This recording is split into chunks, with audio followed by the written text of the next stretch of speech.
berbagi praktik baik kepada teman-teman semua mengenai budaya positif yang akan kita terapkan di sekolah kita, yaitu di TK Mulia. Pastinya dalam budaya positif ini nomor satu itu untuk kita semua sebagai pendidik ya, atau sebagai guru, sebelum kita menerapkannya ke anak didik kita semua.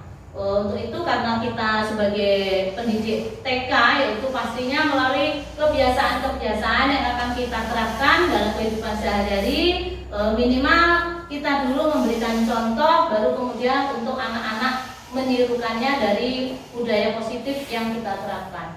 Baiklah teman-teman semua, pertama yaitu kita akan mengenalkan budaya positif. Budaya positif itu di sini ada disiplin positif dan nilai-nilai kebajikan universal. Kemudian yang kedua yaitu ada teori motivasi, hukuman dan penghargaan dan juga restitusi. Kemudian yang ketiga yaitu ada keyakinan kelas. Untuk keyakinan kelas ini biasanya setiap kita melakukan kegiatan ya, apalagi di kelas, hari pertama masuk sekolah itu kita akan membuat keyakinan kelas. Itulah keyakinan kelas itulah yang akan disepakati bersama-sama dan kita akan buat bersama-sama dengan anak-anak di dalam kelas. Karena kita sebagai pendidik TK, pastinya untuk keyakinan kelas ini anak-anak bisanya melalui gambar ya, gambar-gambar yang kita sediakan, kemudian anak akan memilih gambar apa yang akan mereka pilih. Setelah kesepakatan, itulah kesepakatan kelas yang akan kita sepakati bersama-sama. Jadi di suatu saat apabila anak-anak lupa dengan kesepakatan kelas yang kita buat, kita akan mengingatkan kembali kesepakatan kelas kita seperti apa nak, seperti itu. Jadi anak-anak pasti akan mengingat. Di sana itu ada contoh kesepakatan kelas ya, di dinding itu gambar-gambar itulah yang anak-anak akan kita suruh memilih sendiri. Kemudian kita akan lanjutkan dengan yang keempat yaitu budaya positif. Yang keempat yaitu kebutuhan dasar manusia dan dunia berkualitas. Kemudian yang kelima, budaya positifnya ada 6 ya teman-teman semua. Yang kelima yaitu restitusi 5 posisi kontrol. Kita sebagai guru itu mempunyai 5 posisi kontrol. Di antaranya nanti ada manajemen, manajerial, kemudian sebagai teman, dan kemudian sebagai manajerial ya. Nah, kemudian yang keenam yaitu ada restitusi segitiga restitusi.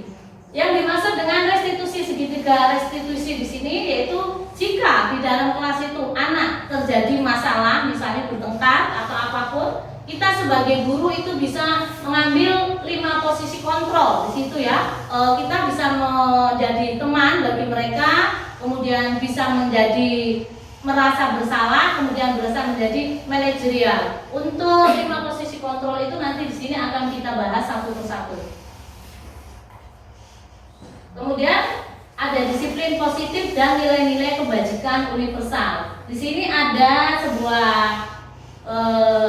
cerita ya. Di sini teman-teman bisa baca sendiri.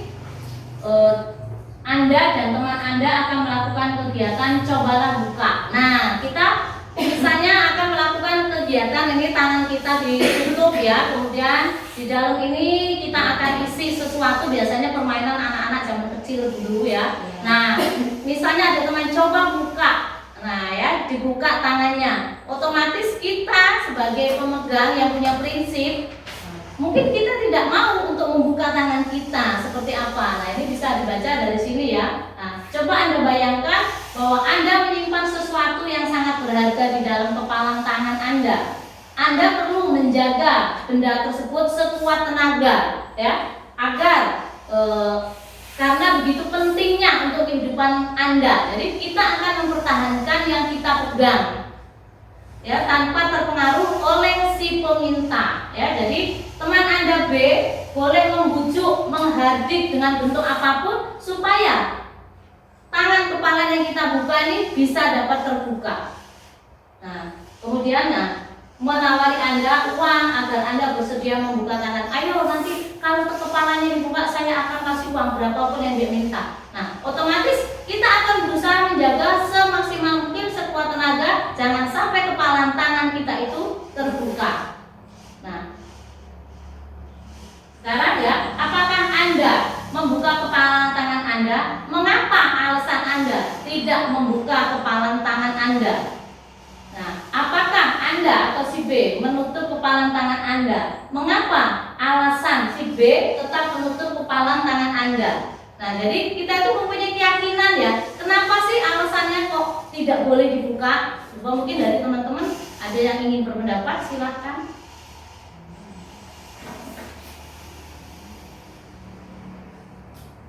Dalam kegiatan ini sesungguhnya siapa yang memegang kendali atau kontrol untuk membuka atau telapak tangan Anda? Silakan jika teman-teman ingin berpendapat. Itu antara si A dan si B ya. Si A memegang teguh kepalan tangan. Si B merayu dengan bentuk apapun untuk membuka tangan si A supaya kepalanya dibuka. Nah, dalam hal ini siapakah si pemegang kontrol tersebut?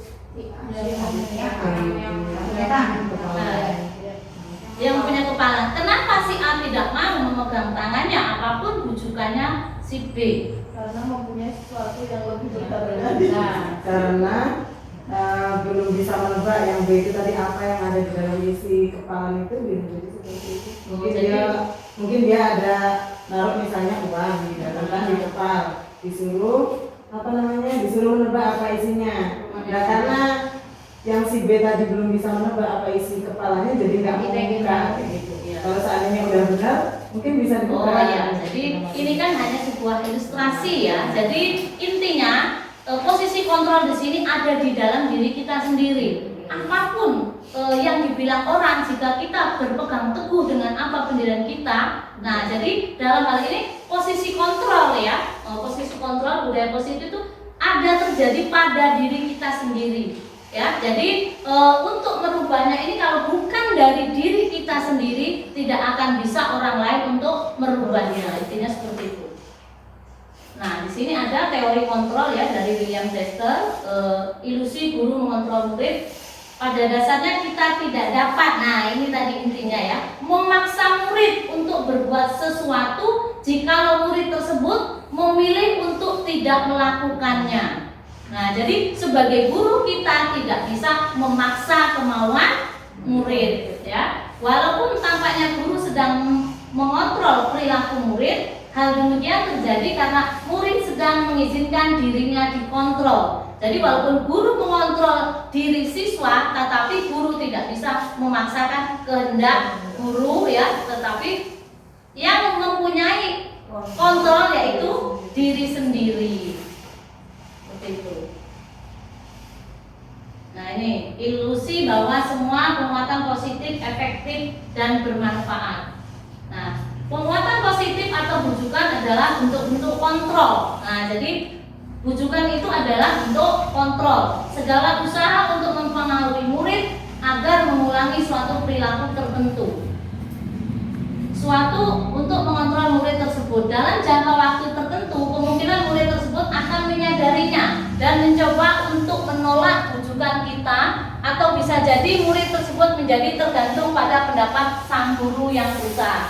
Nah, jadi posisi kontrol kita di sini ya, murid mungkin saat itu kita memaksa kamu harus melakukan sesuatu seperti tadi, ubahlah kepalan tanganmu. Nah, mereka akan berpikir mungkin suatu saat mereka akan menuruti kemauannya, tetapi yang dikhawatirkan di sini. Nah, jika selalu menolak bujukan, kita akan bisa jadi murid tersebut menjadi ketergantungan. Kemungkinan anak-anak ada ya yang jadi menjadi kita selalu menjadi ketergantungan. Nah, ini kita lanjut. Ilusi bahwa kritik dan membuat orang merasa bersalah. Nah, ini salah satunya, membuat orang merasa bersalah itu adalah salah satu dari 5 kontrol tadi yang dapat menguatkan karakter. Menggunakan perilaku, karena seringkali guru cukup menggunakan suara halus untuk menyampaikan pesan negatif. Nah, jadi di sini ada ilustrasi kritik dan membuat orang merasa bersalah. Mungkin anak-anak membuat kesalahan ya, kita misalnya sedang mengajar, kok mereka melakukan kegiatan sendiri. Nah, pasti terkadang guru pasti bilang seperti ini, nak, kalian itu kan di sini disuruh sekolah ya, mama sudah mengeluarkan uang membayar. Nah, apa kalian tidak kasihan dengan mama di rumah?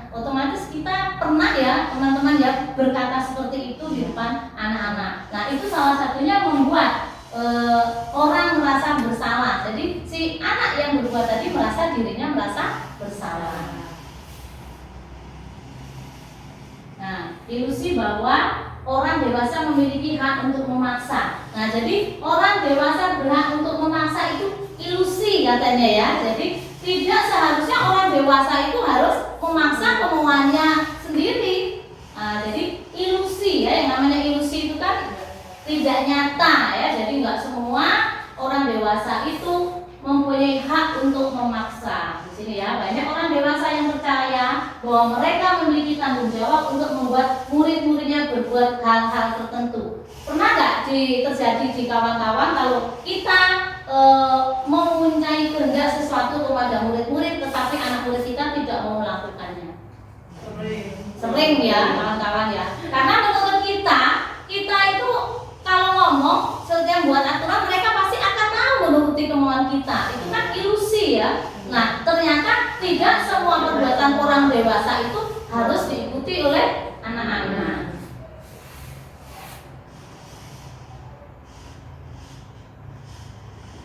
Nah, pada saat itu pula orang dewasa akan menyadari bahwa perilaku memaksa tidak akan efektif untuk jangka waktu panjang dan sebuah hubungan permusuhan akan terbentuk. Teman-teman percaya nggak itu?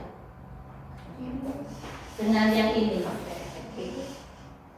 Pada saat itu, pada orang dewasa akan menyadari bahwa perilaku memaksa tidak akan efektif untuk jangka waktu panjang dan sebuah hubungan permusuhan akan terbentuk. Percaya nggak? Nah, percaya ya Meli ya. Nah, karena kita memaksa itu ya, perilaku memaksa itu tidak akan berjalan lama. Hari ini dipaksa, diomongin dia oke, tetapi besok dan seterusnya akan terulang lagi. Nah, yang pasti di sini disebutkan ya, hubungan permusuhan akan terbentuk. Nah, ini kan mungkin kalau antara guru dan anak kemungkinan tidak akan terjadi permusuhan ya. Tetapi kalau antara teman atau kita sesama rekan, jika memaksa, permusuhan akan terbentuk. Nah, kenapa? Karena di sebelah pihak pasti tidak suka karena dipaksa. Akan dengan anak juga sama ya budaya. Nggak mau lagi kan? Pasti kan terjadi permusuhan ya. Nah, karena kita memaksa. Hari itu oke, dia mau dipaksa, tapi untuk jangka panjang dia nggak akan mau lagi. Nah, nggak mau aku sama Bunda Pia misalnya karena Bunda Pia suka memaksa. Nah, kan? Jadi kan terjadi permusuhan ya, bukan berarti permusuhan itu harus berantem kayak gitu, kucu-kucuan kan? Nah, itu kira-kira seperti itu. Nah, kemudian bagaimana seseorang bisa berubah dari paradigma stimulus respon kepada pendekatan teori kontrol? Nah, ini menurut ahli ya. Nah, di sini bila kita ingin membuat kemajuan perlahan, sedikit-sedikit ubahlah sikap atau perilaku Anda. Namun bila kita ingin memperbaiki cara-cara utama kita, maka kita perlu mengubah kerangka acuan kita. Ubahlah bagaimana Anda melihat dunia, bagaimana Anda berpikir tentang manusia. Ubahlah paradigma Anda, skema pemahaman dan penjelasan aspek-aspek tertentu tentang realitas. Nah, pastinya di sini ya menjelaskan, jadi tidak akan bisa berubah diri kita itu tanpa diri kita sendiri yang merubahnya ya, karena diri kita itu tidak akan bisa diubah oleh orang lain. Nah, jadi di sini yang nomor 1 yaitu ubahlah bagaimana Anda melihat dunia.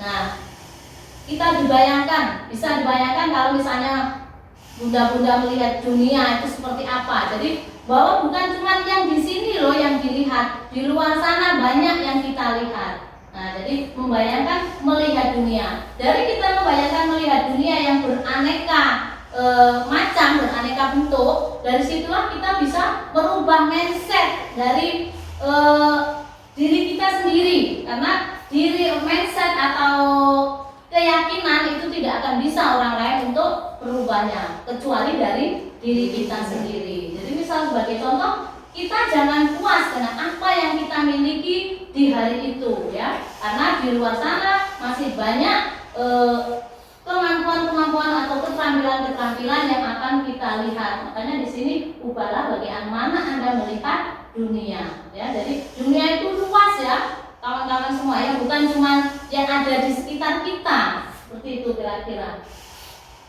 Nah, kemudian ini ada dua, yaitu yang di sini ini stimulus respon, yang di sini teori kontrol yang kita bahas pada hari ini. Kawan-kawan bisa membedakan antara stimulus respon dengan teori kontrol ya. Nah, untuk stimulus respon ini kebutuhan kita sama. Nah, jadi menurut stimulus respon kebutuhan kita itu sama. Tetapi pada teori kontrol itu kita berbeda.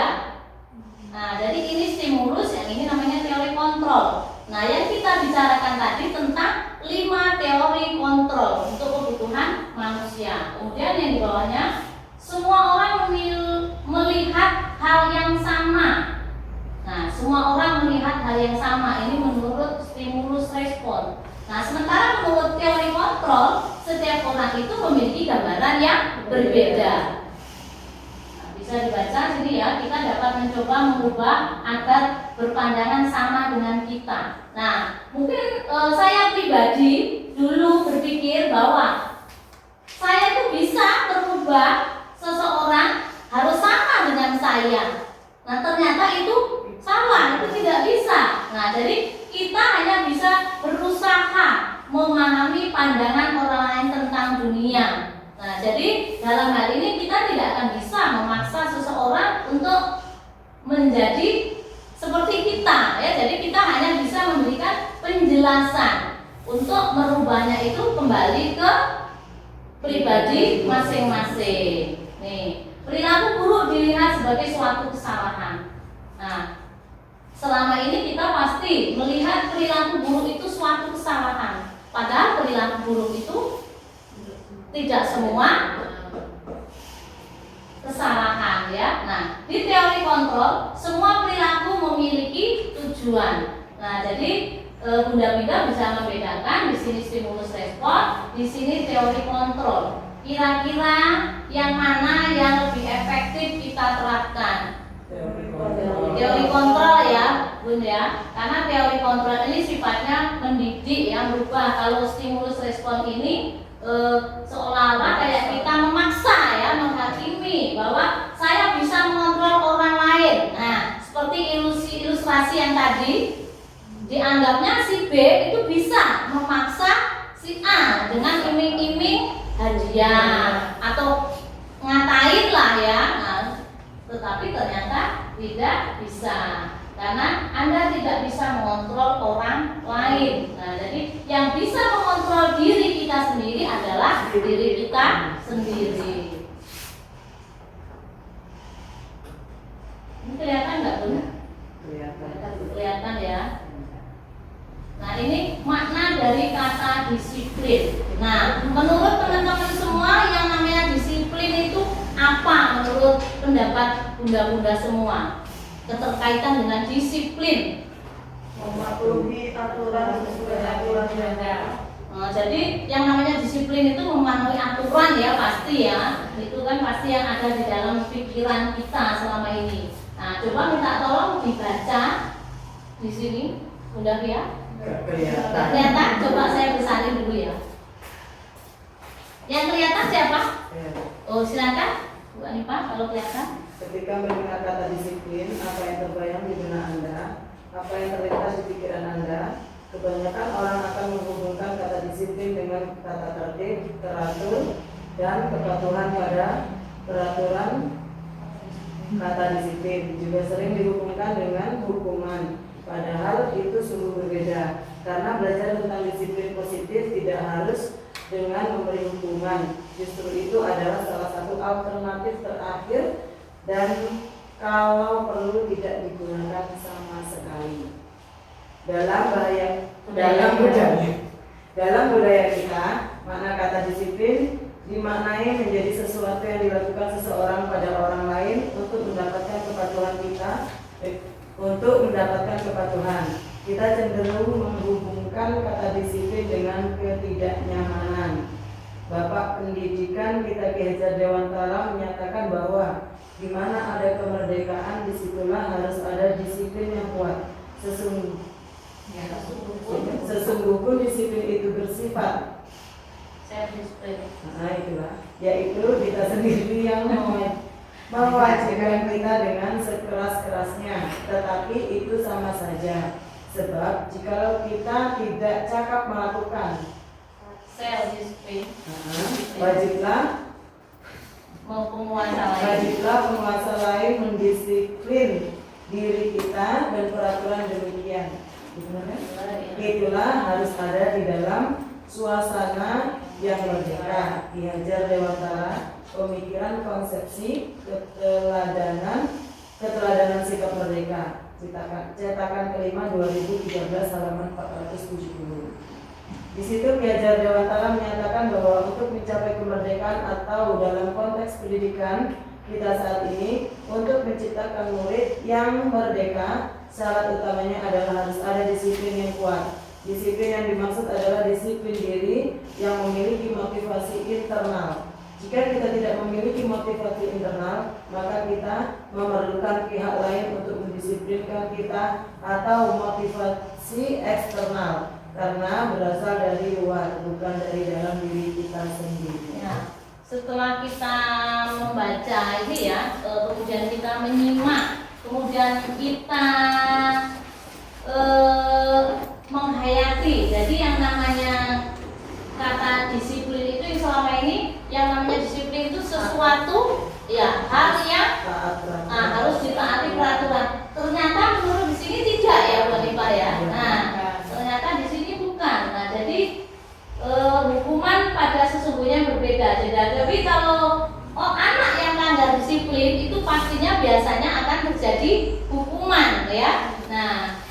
Nah, itulah di sini kita akan bahas bahwa ada 5 kontrol diri, kemudian ada segitiga restitusi yang namanya ya. Jadi nanti akan kita bahas bersama-sama. Ini adalah cerita dari buku ya, dari buku cetakan kelima tahun 2013 halaman 470 tentang Bapak Pendidikan kita, yaitu Bapak Ki Hajar Dewantara. Nah, ini lanjutannya. Adapun definisi kata merdeka, tadi kan Pak Ki Hajar Dewantara mengatakan ada kata-kata merdeka ya. Merdeka adalah di sini merdeka itu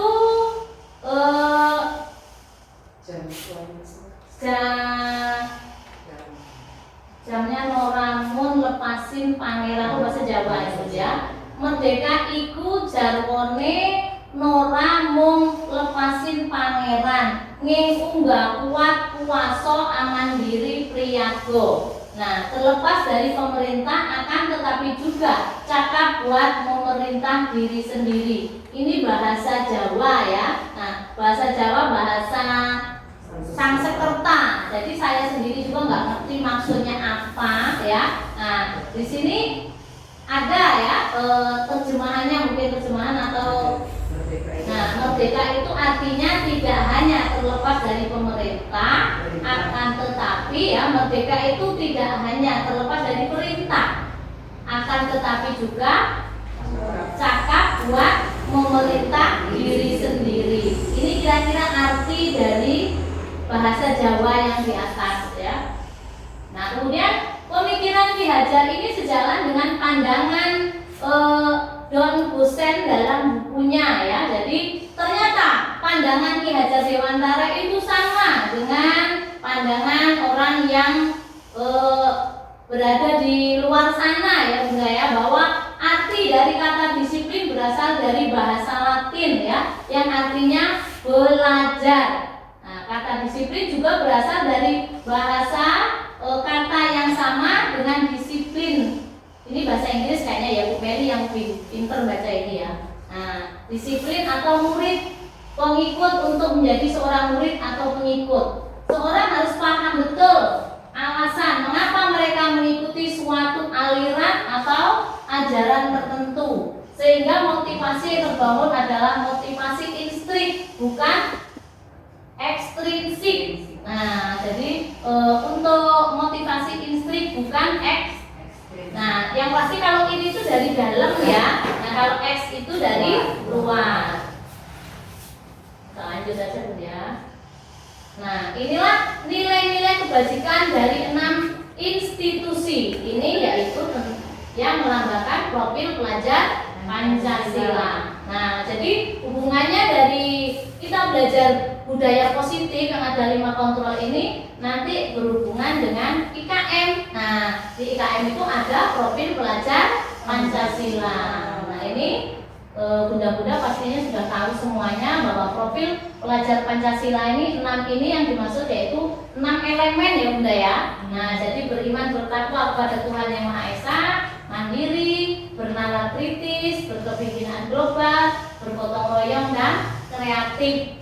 Itulah nilai kebajikan dari 6 institusi profil pelajar Pancasila. Lebih pasal yang sering kita dengar yaitu 6 elemen yang ada pada P5. Nah, ini kemudian sikap murid. Nah, di sini ya ada toleransi, rasa hormat, integritas, mandiri, menghargai, antusias, empati, dan seterusnya.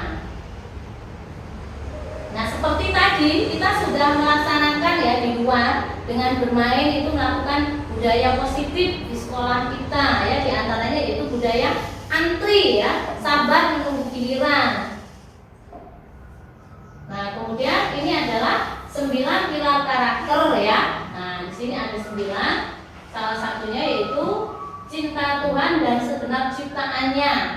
Nah, ini kalau di kita di TK itu bisa juga dimasukkan ke dalam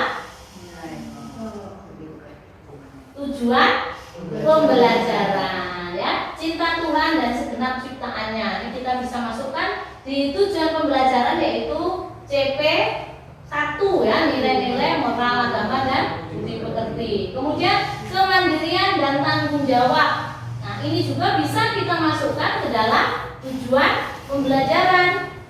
Yang ketiga yaitu kejujuran, diplomatis. Ini juga bisa masuk di tujuan pembelajaran. Hormat dan santun. Ya, bisa masuk nggak, Bun? Bisa ya. Dermawan, suka menolong dan gotong royong. Ini bisa. Kemudian percaya diri, kreatif dan pekerja keras. Kepemimpinan dan keadilan.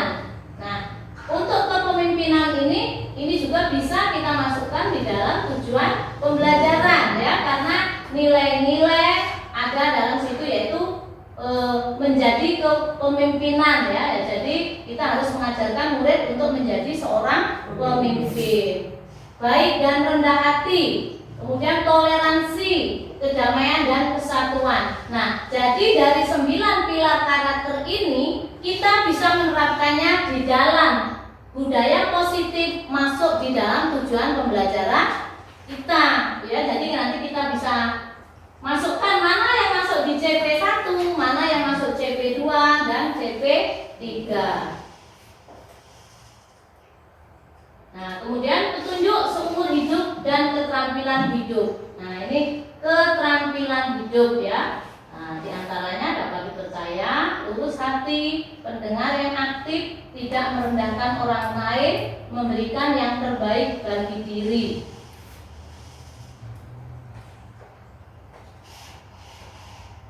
Nah, kalau tadi petunjuk sumber hidup dan keterampilan hidup ya. Nah, di sini ada petunjuk hidup, Bunda bisa baca ya di sini. Nah, ini pasti semua akan kita terapkan dalam nomor 1 dalam diri kita masing-masing ya. Nah, kemudian ini ya ada 7 esensial.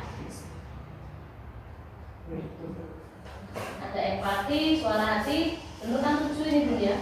Nah, ya the 7, 7 bener Bu Meli ya. Nah, ya 7 itu 7 ya.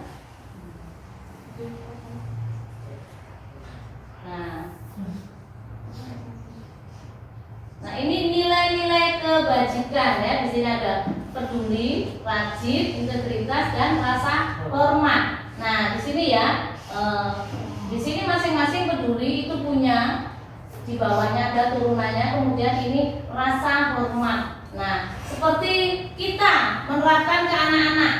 Anak-anak itu kalau sama gurunya,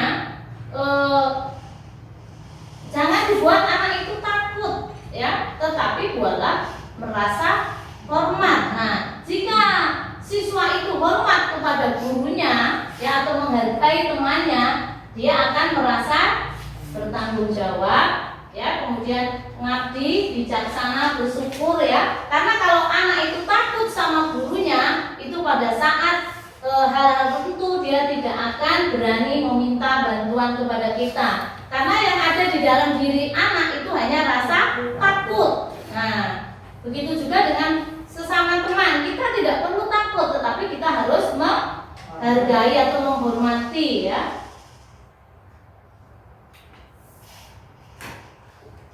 Nah, ini yang dimaksud tadi teori motivasi, hukuman, dan penghargaan restitusi.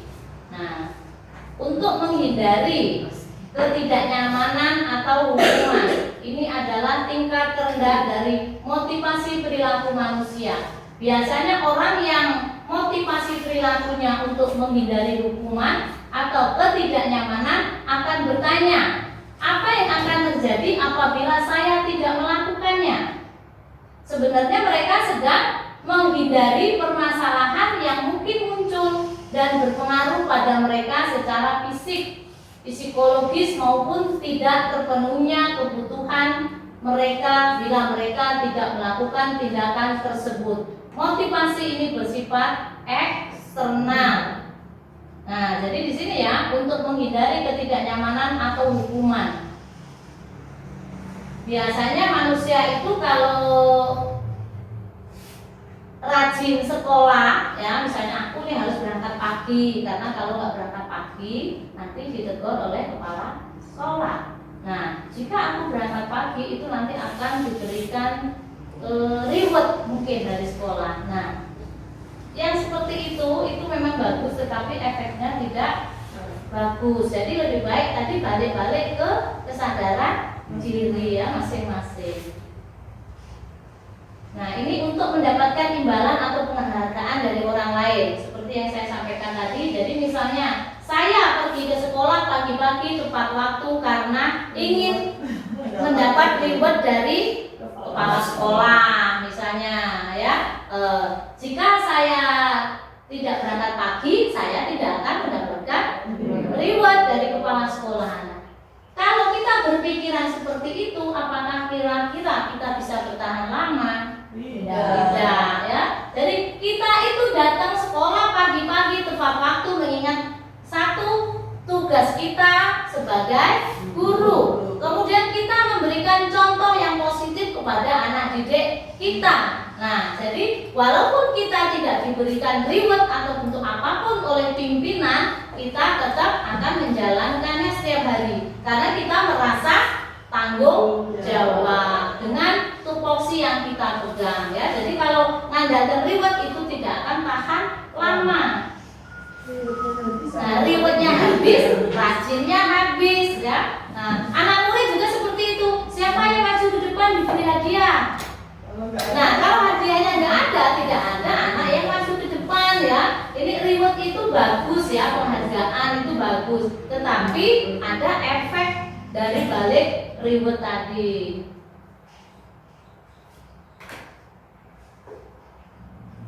Nah, ini hukuman, konsekuensi, restitusi. Di sini tadi sudah, ya.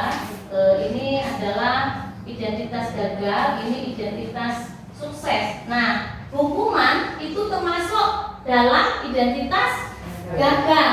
Beda dengan identitas sukses. Ada di sini tadi apa yang saya bilang tadi?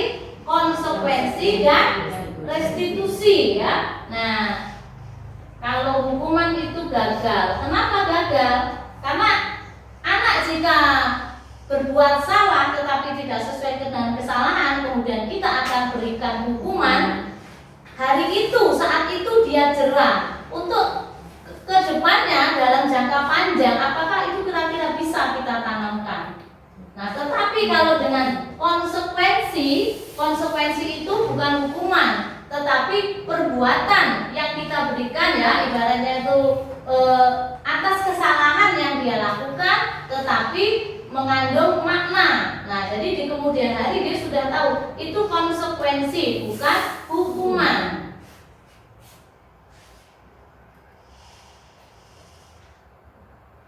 Nah, ini negatif ya, ini netral, ini positif. Nah, negatifnya ya, awas kalau dilakukan lagi ya, nanti awas kamu. Secara tidak sadar ya Bunda semua, kita pernah ya melakukan seperti ini ya, bahkan sering ya. Nah, awas loh ya. Nah, ini sering kita lakukan ya. Nah, ini netral, lakukan apa yang saya katakan. Ini juga mungkin, ayo ikutin apa yang Bunda bilang ya. Ini sering juga ya Bunda kita lakukan. Sering ini kita lakukan. Nah, kemudian ini yang positif. Nah, jadi anak itu harus dimulai dengan pertanyaan ya, jangan ini terus. Ayo kamu harus nurutin apa kata Bu Guru. Di sini awas ya, nanti kamu lakukan lagi. Nah, jadi kalau di sini positif. Nah, apa sih yang ingin kamu lakukan? Kamu kok mesti ke sana terus?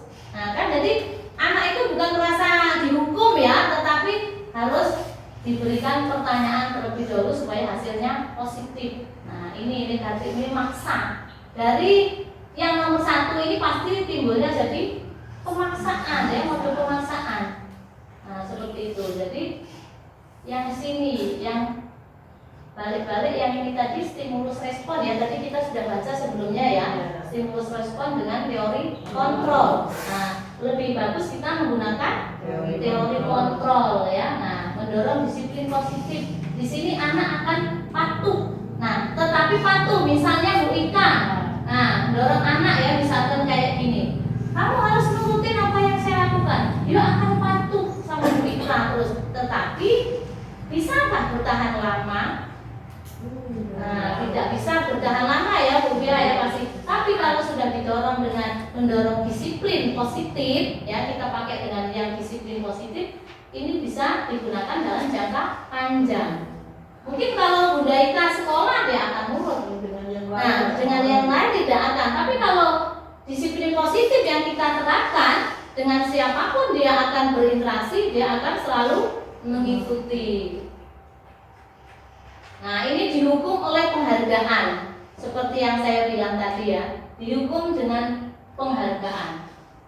Saat kita berulang kali menjanjikan hadiah kepada anak-anak agar berperilaku bertanggung jawab, atau kepada seorang murid agar mempelajari sesuatu yang baru, atau kepada seorang karyawan agar melakukan pekerjaan yang berkualitas, kita sedang berasumsi mereka tidak dapat melakukannya atau mereka tidak akan memilih untuk melakukannya.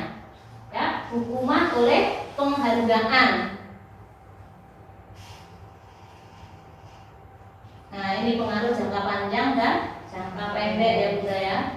Nah, menginginkan seorang, nah ini dalam jangka pendek. Jika kita menggunakan penghargaan lagi dan lagi, maka orang tersebut akan tergantung pada penghargaan yang diberikan dan akan kehilangan motivasi diri ya, dari dalam diri dia. Seperti yang saya sampaikan tadi, jika kita datang pagi karena ingin mendapat reward dari kepala sekolah, nah itu tidak akan bertahan lama. Nah, jika rewardnya habis, disiplin kita hilang. Nah, karena tidak ada yang memberikan hadiah atau reward. Nah, terus kita lama-lama kehilangan motivasi diri bahwa kita tuh harus disiplin. Karena selama ini disiplin yang kita terapkan gara-gara reward. Nah, jadi reward itu boleh diberikan, tetapi efeknya tidak balik untuk si diberi reward. Nah, jika kita mendapatkan penghargaan untuk melakukan sesuatu yang baik, maka selain kita senantiasa berharap mendapatkan penghargaan tersebut lagi, kita pun menjadi tidak menyadari tindakan baik yang kita lakukan. Nah, ini tadi sudah saya sampaikan ya, bahwa penghargaan itu bagus, tetapi jika ada iming-iming disiplin, datang pagi, rajin, pulang belakangan, nanti akan mendapat hadiah dari sekolah. Nah, itu tidak akan bertahan lama karena hanya terfokus ke reward. Nah, jadi kita harus membudayakan mulai dari diri kita sendiri, kesadaran diri kita sendiri, karena diri itu lebih bagus kontrol kita sendiri dibanding dikontrol orang lain. Nah, ini penghargaan tidak efektif sebenarnya sama tadi sudah yang saya sampaikan ya. Penghargaan adalah suatu benda atau peristiwa yang diinginkan, yang dibuat oleh persyaratan. Hanya jika Anda melakukan hal ini, maka Anda mendapatkan penghargaan yang diinginkan. Nah, kalau untuk lomba pastinya ya Bunda, yang menang akan mendapat hadiah. Nah, itu penghargaan yang efektif. Tetapi kalau ini namanya penghargaan tidak efektif ya. Nih, bisa dibaca sendiri ya Bunda. Karena kemungkinan lain saya tidak akan berusaha sekeras sebelumnya. Nah, karena selama ini rajin itu karena diberi penghargaan, setelah tidak diberi penghargaan kita akan berpikir, besok saya males, orang nggak ada lagi hadiahnya. Jadi penghargaan itu tidak selamanya bagus, tetapi ada juga penghargaan tidak efektif. Nah, ini penghargaan merusak hubungan. Nah, kenapa penghargaan kok bisa merusak hubungan? Coba minta tolong Bu Meli, kelihatan bacanya? Nah, Bu Meli silakan dibaca, kemudian silakan Bu Meli berpendapat tentang ini. Penghargaan merusak hubungan. Ketika seorang diberi penghargaan atau dipuji di depan orang banyak, maka yang lain akan merasa iri dan sebagian dari mereka akan tidak menyukai orang yang diberikan penghargaan tersebut. Jika seorang guru sering memberikan penghargaan pada murid-muridnya, besar kemungkinan murid-muridnya termotivasi hanya untuk menyenangkan gurunya. Mereka tidak akan bersikap jujur pada guru tersebut. Penghargaan menciptakan persaingan di dalam kelas dan persaingan menciptakan kecemasan. Mereka yang percaya bahwa mereka tidak memiliki kesempatan untuk mendapatkan penghargaan akan berhenti mencoba. Nah, dari keempat ini menurut pendapat Bu Meli, apa kira-kira contoh yang bisa diberikan misalnya kita di dalam kelas dengan anak-anak? Kalau menurut saya itu manusiawi benar itu Bun. Setiap anak bahkan orang dewasa pun kalau mengalami kendala seperti itu, permasalahan yang dianggap jelas-jelas, karena misalnya kita kasih selalu penghargaan untuk anak yang bisa jawab, untuk anak yang bisa mengerjakan dengan cepat, tentunya kan ada timbul persaingan, ada timbul cemburu, iri hati bagi yang tidak cepat mengerjakannya. Dan juga karena mereka mengerjakannya hanya untuk mengejar penghargaan dari guru untuk yang anak-anak yang sudah bisa. Dan mungkin bisa jadi dengan mencoba dengan berbagai cara. Kalau menurut saya tidak akan bersikap jujur itu mungkin mencoba dengan berbagai cara, kan? Bisa minta bantu temannya, atau diam-diam sudah siap dari rumah misalnya, kan? Kalau persaingan jelas karena satu anak punya daya saing, punya jiwa bersaing, jadi selalu berusaha untuk saya dapat gitu kan, penghargaan dari gurunya. Ya, jadi penghargaan rusak hubungan itu betul ya. Nomor satu yang tidak enak itu untuk menyenangkan hati gurunya. Nah, jadi tidak kejujurannya tadi betul kata Bu Meli, entah dengan cara apa ya, supaya bu guru tuh seneng loh aku bisa. Nah, seperti itu. Nah, kemudian untuk yang di sini tadi pastinya bagi kawan-kawannya yang tidak merasa lebih cepat itu akan terjadi iri ya, cemburu karena selama ini mungkin kita sendiri ya, kita pasti sering melakukan. Wah, siapa lah yang duluan nanti bu guru kasih hadiah gitu ya. Ternyata setiap hari itu anak itulah yang selalu duluan dan mendapat hadiah. Kemudian kita amati kelas yang kita ajarkan. Kira-kira semakin hari itu semakin menarik atau semakin enggak? Nah, pastinya semakin membosankan. Untuk anak yang tidak mendapat hadiah ya. Karena apa? Dia merasa iri, kemudian merasa tidak diperdulikan ya. Awalnya menurut kita itu tuh bagus ya, karena untuk yang lain supaya semangat ya. Ya, bagi anak yang termotivasi dia akan semangat. Bagi anak yang tidak termotivasi dia akan berpikir, biarin aja. Nah, yang dapat hadiah biar dia terus. Nah, jadi kelas itu makin hari akan merasa makin tidak nyaman ya. Nah, sedangkan kita harus membuat kelas itu bagaimana anak-anak itu senyaman mungkin untuk belajar supaya bebas mengemukakan pendapatnya. Jadi yang terbaik itu, jadi setiap anak melakukan kegiatan sekecil apapun, berarti kita semuanya harus memberikan reward atau hadiah walaupun hanya sebatas tepuk tangan. Itu Bu ya, kira-kira seperti itu. Nah ini penghargaan menurunkan kualitas.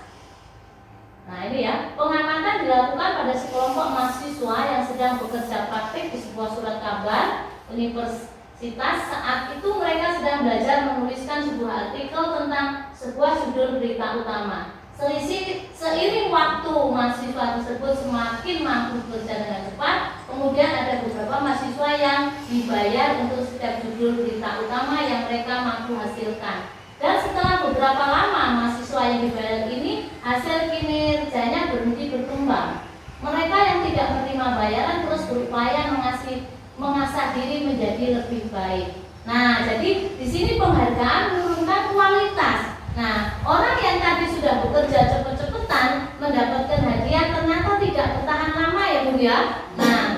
Nah, sementara temannya yang tadi yang tidak pernah menerima imbalan, dia akan berusaha menjadi yang lebih baik karena dia termotivasi oleh yang tadi, yang sebelumnya. Nah, yang dapat. Nah, sementara yang di atas tadi gara-gara penghargaan menurunkan kualitas mereka karena dia puas pada saat itu, dia puas dan tidak dengan jangka panjang. Nah, ini penghargaan mematikan kreativitas.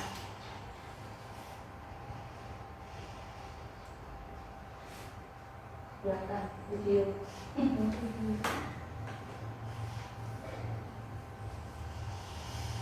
Kita lanjut ya Bu ya. Nah, penghargaan menghukum. Nih, tadi ternyata penghargaan itu banyak ya. Ada yang menurunkan kreativitas, ada yang menghukum, ada yang apa tadi? Ada 4 sudah ya kita lewati kalau nggak salah ya. Nah, menurunkan kualitas, ini penghargaan atau menghukum. Mereka yang tidak mendapatkan penghargaan, misalnya dalam sistem ranking, mereka yang mendapatkan ranking kedua akan merasa paling dihukum. Nah, memberikan penghargaan dan hukuman adalah hal yang sama, karena keduanya mencoba mengendalikan perilaku seseorang. Karena orang pada dasarnya tidak suka dikendalikan dalam jangka waktu lama. Penghargaan akan terlihat sebagai hukuman. Jika suatu penghargaan diharapkan, namun Anda tidak mendapatkannya, Anda akan merasa dihukum. Nah, kira-kira dari pernyataan ini atau yang saya bacakan tadi, menurut Bunda betul atau tidak? Penghargaan diharapkan namun tidak dapat mendapatkannya, Anda akan merasa dihukum. Jadi ini penghargaan yang sifatnya menghukum ya, karena kontrol diri itu ada pada diri kita sendiri, tidak bisa dikontrol oleh orang lain. Nah, ini motivasi diri dalam diri yang tadi instrik ya, berarti di dalam diri kita sendiri.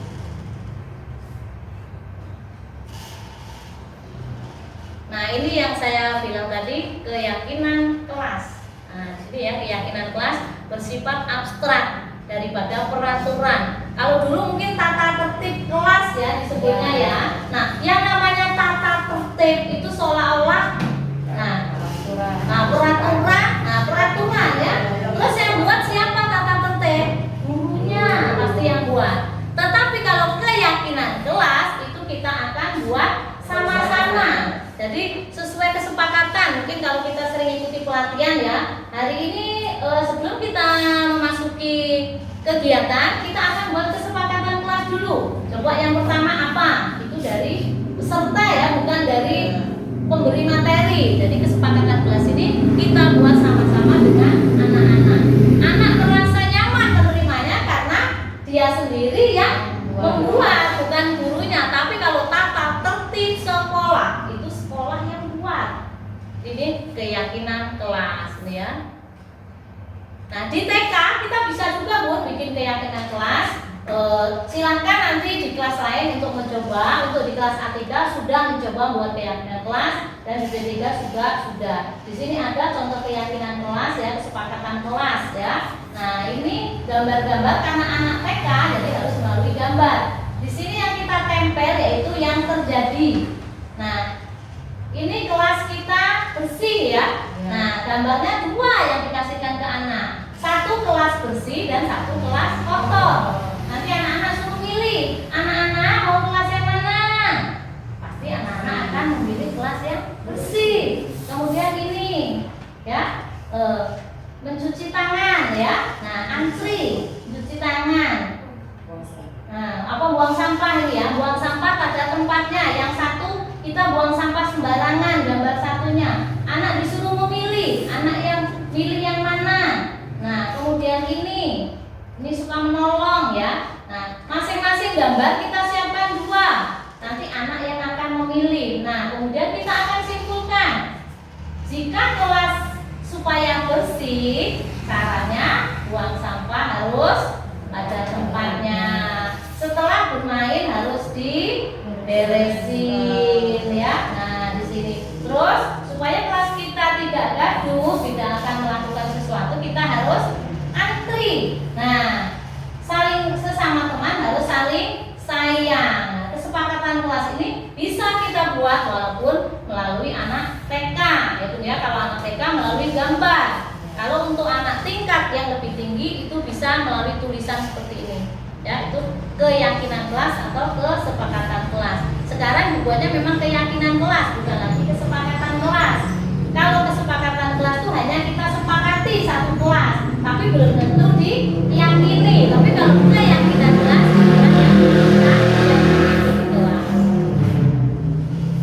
Nah, ini prosedur pembentukan keyakinan kelas di sini ya. Warga sekolah atau murid di kelas tersurat pendapat tentang peraturan yang perlu disepakati di kelas, yang seperti saya sampaikan tadi. Tapi untuk anak TK ya jangan lupa pakai tulisan ya Bun ya, pakai gambar. Mencatat semua masukan-masukan para siswa atau warga sekolah ya di papan tulis atau di kertas besar. Nah, susunlah keyakinan kelas sesuai prosedur pembentukan keyakinan kelas. Nah ya, jadi disusun tadi dari yang seperti saya sampaikan tadi. Untuk menciptakan kelas bersih kita harus, nah itu pasti akan berhubungan. Inilah keyakinan kelas. Nah, apabila di kemudian hari mungkin akan ada tambahan, silakan ditambahkan lagi kesepakatan kelas yang kita buat. Jika tidak berarti cukup itu saja. Jadi di setiap tahun awal kita masuk sekolah kita harus buat kesepakatan kelas. Jadi setiap hari anak-anak belajar, jika ada hal-hal yang tidak sesuai dengan kesepakatan kelas, kita coba mengingatkan, ayo kesepakatan kelas kita apa? Begitu. Jadi dimulai supaya dari kesadaran diri. Nah ini Bun ya. Ini rasa diterima dan dimiliki, ini hormat ya, ini bekerja, kita lewatkan saja. Nah, ini adalah dari keyakinan kelas. Ini masuk di sini ada huruf Y ya, di sini terdengar, di sini terlihat, di sini berperilaku ya. Nah, kalau terdengar pastinya kan anak melalui pendengaran ya, satu orang berbicara, yuk saya bantu. Nah, ini terdengar. Kemudian yang terlihat ya, berempati terhadap perasaan orang lain ya, memegang barang milik orang lain itu terlihat. Kemudian di sini berperilaku, yaitu akan tersenyum ya, memberikan salam. Guru ini tugas murid. Jadi guru tugasnya bukan ini dan guru tugasnya juga bukan ini. Nah, inilah kebutuhan dasar manusia yang tadi ada di dalam materi sebelumnya ya. Penguasaan, kasih sayang, rasa yang diterima, bertahan hidup, kesenangan dan kebebasan. Jadi kebutuhan dasar manusia untuk bertahan hidup ini ada ini.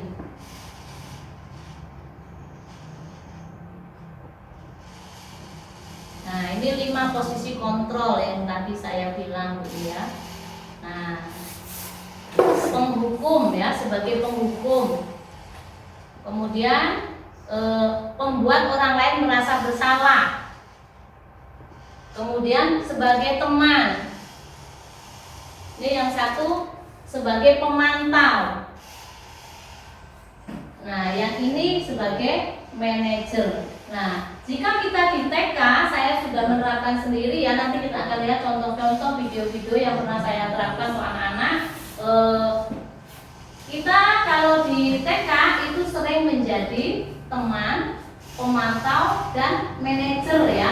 Kalau untuk menjadi penghukum, pastinya kita guru TK tidak pernah melakukan membuat menghukum ya, atau membuat orang lain merasa bersalah. Tapi ini kadang pernah ya Bu ya terjadi, anak-anak kita omongin, ayo kok diajarin belajar kok ngobrol sendiri, nggak kasihan ya sama bu guru, udah susah-susah. Kita juga pernah ya Bu ya ngomong seperti itu ya, nggak sayang ya sama bu guru, kok ngobrol sendiri, ya pasti seperti itu. Nah itulah 5 kontrol ya. Nah ini pembuat merasa bersalah itu maksudnya pada posisi ini biasanya guru akan berusaha dengan lembut. Nah berapa kali udah Bapak Ibu gimana tadi kamu ulang tahun tadi kita bilang ngomong ya orang kamu apa nggak kasihan sama orang kamu tadi kan ya? Iya. Nah, kamu sudah janji loh nggak akan terlambat lagi, kamu udah janji loh nggak akan nakal lagi. Nah ini pernah juga kita lakukan dulu ya seperti itu. Nah ini sebagai penghukum, pastinya kalau penghukum kita sebagai guru TK saya kira tidak pernah melakukan, karena kita akan bersuara keras ya, mata melotot. Kalau kita sebagai guru TK melaksanakan ini, besok anak muridnya nggak sekolah lagi. Dulu yang mudah ini ya. Kadang-kadang Nah, dia siapa yang habis nonton ini aku sapu terus jadi. nah, kalau itu bukan masuk di hukuman, tapi itu masuknya di konsekuensi. Jadi kalau setiap kita habis melakukan perbuatan misalnya kotor, buang sampah sembarangan, konsekuensinya kalian harus mengambil sampah dan buang pada tempatnya. Itu memang harus dilakukan Bu ya, karena itu konsekuensi bukan hukuman. Kalau hukuman tuh misalnya anak nyubit temennya, terus dia dijemur di bawah tiang bendera, itu namanya hukuman ya. Ya, suruh nyuci WC. Jadi kesalahan itu tidak sesuai dengan hukuman yang dia terima. Tapi kalau habis numpain air, ayo fail, itu konsekuensi namanya, itu harus ya sesuai. Nah, jadi setiap kita melakukan perbuatan itu dituntut tanggung jawab. Nah ini teman ya, pasti kalau kita sebagai teman ya. Ini kalau di TK itu teman, kemudian ini sebagai pemantau. Kemudian yang satu lagi yaitu sebagai manajer. Yang sering kita lakukan guru itu sebagai manajer. Jadi jika ada anak berbuat kesalahan, kita akan memberitahu si anak jangan sampai merasa malu. Nah, jadi misalnya contoh kayak di video nanti saya putarkan kemarin cerita anak kelompok B3 itu pas lagi bercerita ada yang kentut. Nah, bau kan aromanya tuh nggak enak. Jadi kan ayo siapa yang kentut? Nggak ada yang ngaku. Karena kenapa tidak ngaku? Karena takut dan malu. Jadi kita kasih tahu, ayo siapa yang kentut ngaku ya. Nggak apa-apa, ngaku jujur itu bagus kok.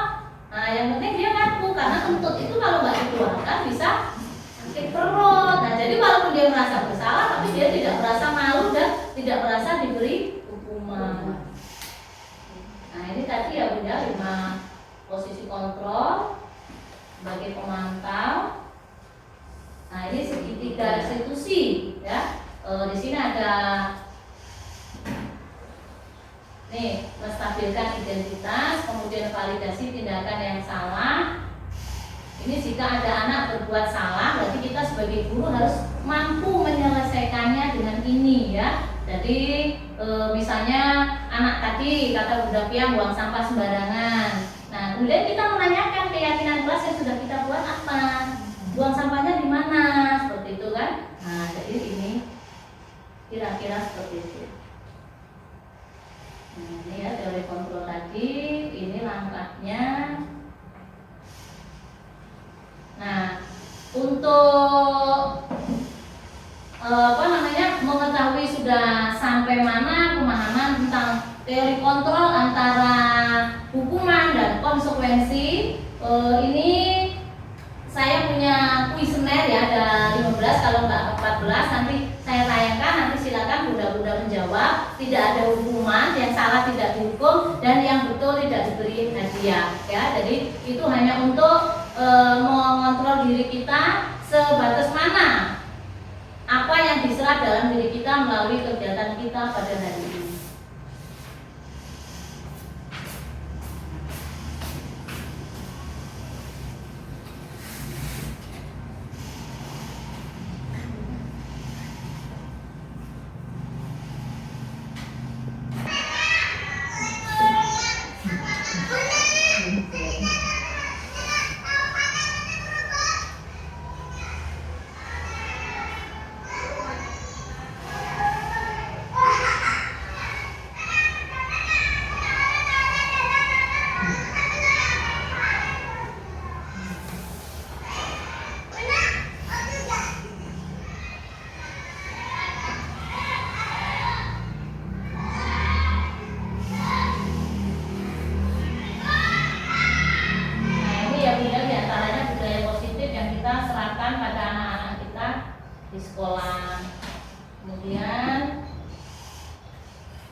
bisa kita bergotong royong, jangan membersihkan main setelah dia mainkan itu merasa terbebani, tidak karena ini adalah pendidikan.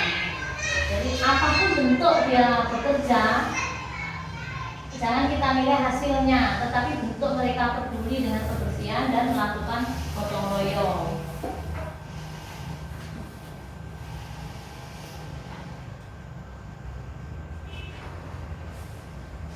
Nah, ini melatih kejujuran yang saya bilang tadi ya. Jadi kita harus bisa memberikan kejujuran. Siapa yang tuntut? Pandu ya? Oh iya Pandu jujur. Oh iya Pandu jujur, gak apa-apa dia kentut ngomong ya. Pandu anak jujur. Nah, jadi kira-kira seperti itu ya Bu ya, untuk menerapkan budaya positif di sekolah kita. Nomor 1, disiplin itu adalah dari diri kita sendiri ya, dari kita sendiri memberikan disiplin ke anak-anak, berarti kejujuran dan ini mandiri. Jadi memakai sepatu sendiri itu bukan berarti hukuman, tapi mengajari anak untuk membuat mandiri. Kenapa sering saya bilang ajarkan anak untuk gotong royong, belajar nyapu, memungut sampah, itu bukan berarti kita tuh memaksakan anak, tetapi itu adalah pendidikan. Jadi mulai dari budaya positif itu kita terapkan dari mulai anak usia dini. Jadi mulai sekarang kita nanti semua harus menjalankan budaya positif yang ada di sekolah kita, bahwa anak TK itu juga bisa menjalankan budaya positif. Nah, sekarang untuk melatih pemahaman kita akan ini ya, latihan kuesioner Bu ya. Nah, kuesioner ada di sini. Silakan nanti dijawab aja, dipilih, ditulis satu, nggak perlu ditulis soalnya. Nah, di sini belum kelihatan ya.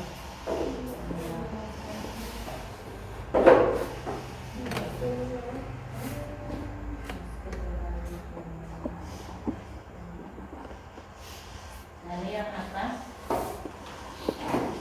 Ini pakai harus satu-satu di dalam kecil. Ini kelihatan nggak Bu?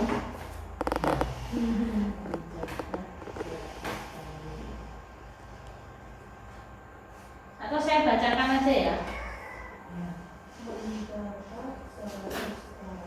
Nah ini kelihatan nggak? Ini saya bacakan ya. Mencatat 100 kali di dalam buku kalimat, saya tidak akan terlambat lagi karena terlambat ke sekolah. Nah di sini ada pilihan. Dari pernyataan tersebut masuk sanksi atau sanksi konsekuensi atau hukuman. Silakan Bunda memilih satu di antara dua pilihan. Ya. Jadi mencatat 100 kali di dalam buku kalimat, isi kalimatnya saya tidak akan terlambat lagi. Nah, ini konsekuensi atau hukuman.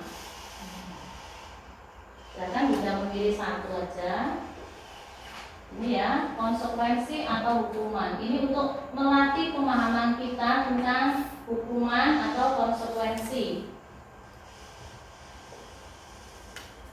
Kemudian yang di bawahnya, lari mengelilingi lapangan basket 2 kali karena terlambat hadir di sekolah.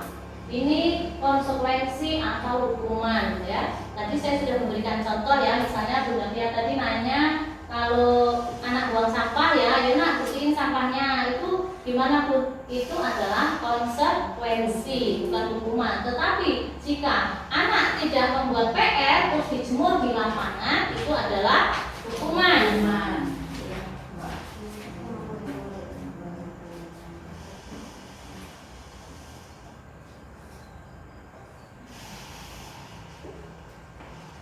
Udah Bu ya? Nah, kemudian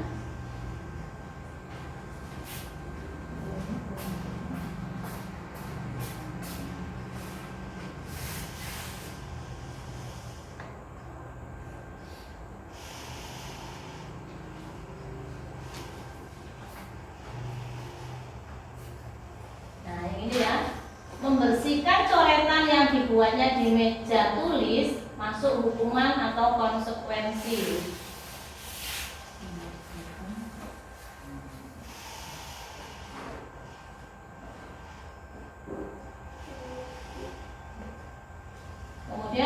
diminta untuk push up 15 kali karena tidak menggunakan masker di sekolah. Ini hukuman atau konsekuensi? Sudah? Nah, berjemur di lapangan basket pukul 12 siang karena mengobrol dengan teman. Ini masuk di sanksi, konsekuensi atau hukuman.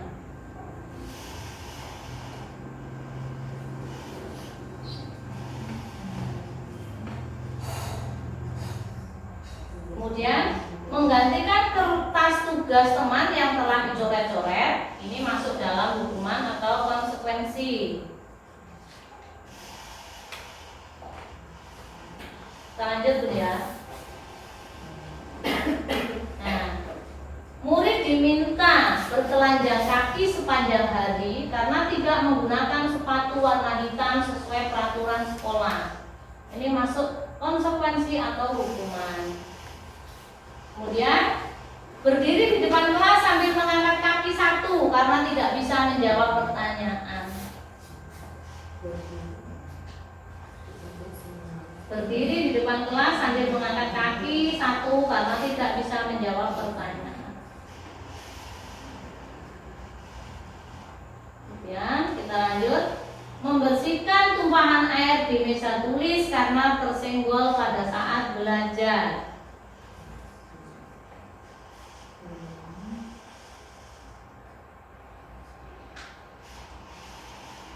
Kehilangan 10 menit jam istirahat untuk mengerjakan tugas karena terlambat datang dan tertinggal pelajaran 10 menit. Ya, ini konsekuensi atau hukuman. Duduk di bangku di pinggir lapangan pada jam istirahat tidak diizinkan bermain oleh guru piket karena menciderai teman saat bermain di lapangan.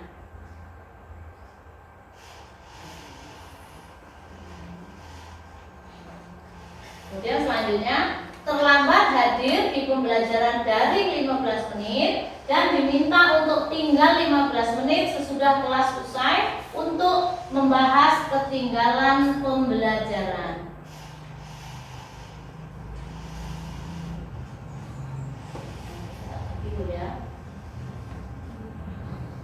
Lari mengelilingi lapangan basket 2 kali karena terlambat 10 menit untuk pelajaran PJOK. Kemudian yang di bawahnya, membersihkan WC sekolah karena mematahkan pensil kawannya. Hukuman atau konsekuensi? Itu soalan juga nih. Ya. Ulfia udah sampai mana? Itu yang tadi baru sampai yang apa itu? Yang ini ya. Terlambat hadir. Atasnya duduk di bangku di pinggir lapangan pada jam istirahat, tidak diizinkan bermain oleh guru piket karena mencederai teman saat bermain di lapangan. Nggak ada nomornya itu. Ini ada nomornya di samping sini. Pakai slide itu nomornya. Terlambat hadir di perjalanan di pembelajaran daring 15 menit dan diminta untuk tinggal 15 menit sesudah kelas usai untuk membahas ketinggalan pembelajaran. Ya. Sudah? Iya, nggak apa-apa nanti. Semuanya ada 14 nanti. Nah, yang ini ya. Yang ini ya. Ulang. Ini yang udah 13 sama 14. Iya. Ini 14. Lari mengelilingi lapangan, ini yang nomor 13. Lari mengelilingi lapangan basket 2 kali karena terlambat 10 menit untuk pelajaran PJOK, ini nomor 13. Nah, ini yang nomor 14. Membersihkan WC sekolah karena mematahkan pensil kawannya. Ini yang nomor 14. Ya, nggak ada lagi kok. Nah, itu hanya untuk ini punya maksud. Nah, dari apa yang sudah kita sampaikan. Kalau enggak